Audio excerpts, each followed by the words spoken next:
I'm Dr. Jennifer Alsop, and it is a real pleasure to invite you to join me on my course next term, Reading Dante with Refugees.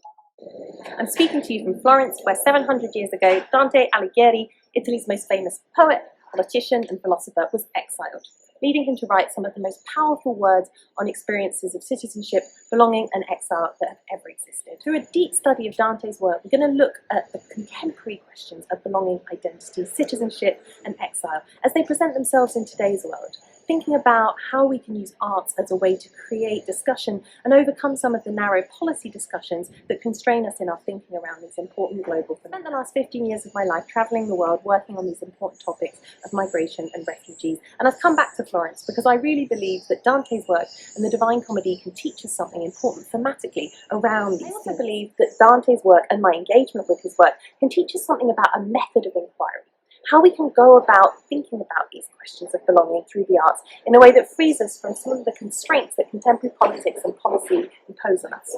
Dante spent years writing about Florence, how much he loved it, how angry he was to have been exiled, what it meant to him to be a citizen of the city.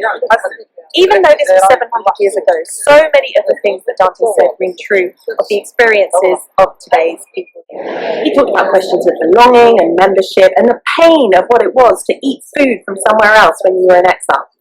All of these things and more we will talk about through the lens of Dante's work in this course.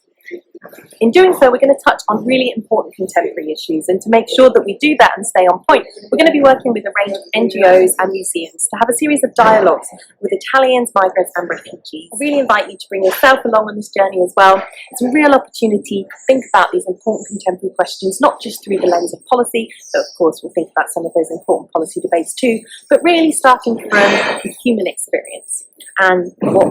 connects us as well as divides us. So join me on this journey, at the end of which I hope you'll have a really profound sense of connection with the topic of migration, citizenship and belonging, and I've also discovered a whole new way of seeing the world through the arts.